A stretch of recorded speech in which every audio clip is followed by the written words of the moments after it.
Que el Señor esté con ustedes. Proclamación del Santo Evangelio según San Marcos. En aquel tiempo Jesús y sus discípulos se dirigieron a los poblados de Cesarea de Filipo. Por el camino les hizo esta pregunta: ¿quién dice la gente que soy yo? Ellos le contestaron: algunos dicen que es Juan el Bautista, otros que Elías, y otros que alguno de los profetas. Entonces él les preguntó: ¿y ustedes quién dicen que soy yo? Pedro le respondió: tú eres el Mesías. Y él les ordenó que no se lo dijeran a nadie.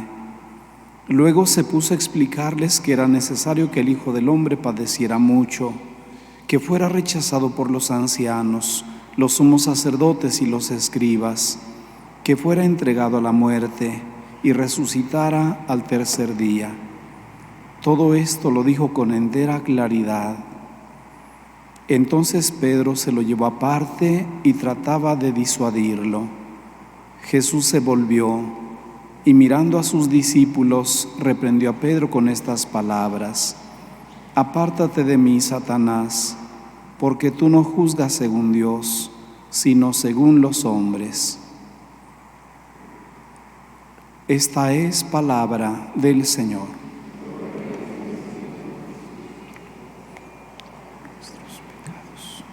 Siéntense, por favor. Muy queridos hermanos, el Evangelio de este día nos presenta la confesión que Pedro hace a Cristo sabiendo quién es, porque Cristo lanza una pregunta abierta: ¿quién dice la gente que soy yo? Y rápidamente se dan muchas opiniones que la gente tiene y que los discípulos conocen. Pero la pregunta interesante y esencial es la que viene: ¿y ustedes quién dicen que soy yo? Afortunadamente Pedro, inspirado por el Espíritu Santo, responde acertadamente. Le dice a Cristo: tú eres el Mesías. Mesías quiere decir enviado. Pedro sabe que Cristo es el enviado del Padre que viene al mundo para ser Salvador. Quizás no tenía muy clara la idea del Mesías como Salvador universal. Quizás Pedro, como muchos, creían en un Mesías que impusiera su poder sobre la nación que oprimía, sobre Roma, que como imperio había extendido su poder hasta los confines del mundo.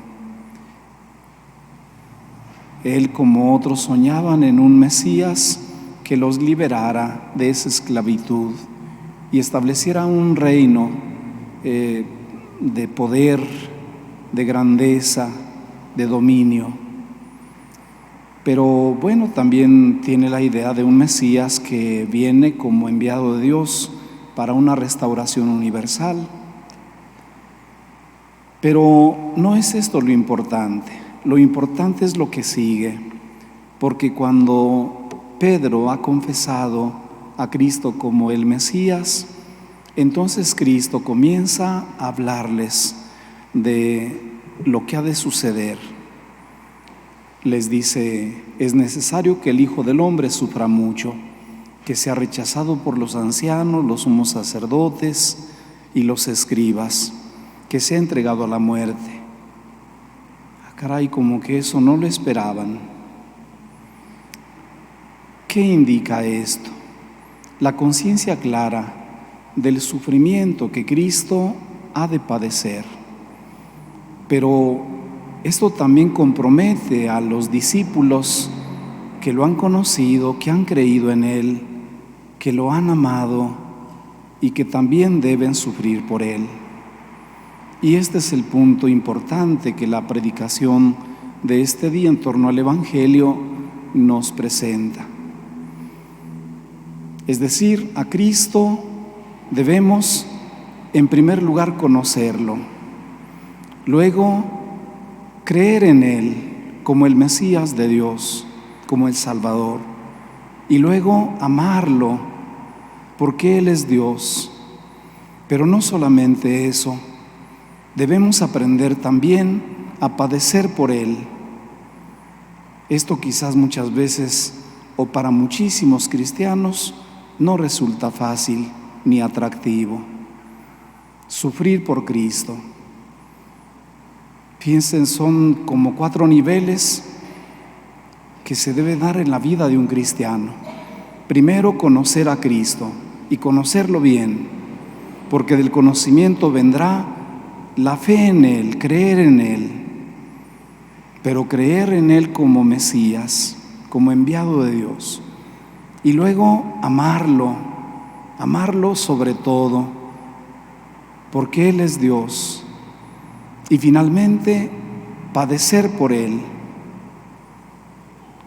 Nosotros podríamos preguntarnos en qué nivel estamos. ¿Cuánta gente hay, por ejemplo, que dice, yo creo en Cristo? Pues sí, creen que Él es alguien poderoso, alguien que vino para salvar, creen que es Dios, pero no lo aman. O hay quienes sí dicen, yo amo a Cristo, lo amo como Dios que es, pero lo último, ¿has aprendido a padecer por Él? ¿Quieres padecer por Él? ¿Estás dispuesto a padecer por Él? Ahí es donde muchos simplemente dicen, no, yo hasta ahí no llego. Pero es necesario, si no, ¿qué cristianos somos? Los discípulos aprendieron a padecer por Cristo, dieron su vida por Él, y nosotros también debemos estar dispuestos a lo mismo. Pidámosle al Señor que nos bendiga para que sepamos hacerlo. Que así sea.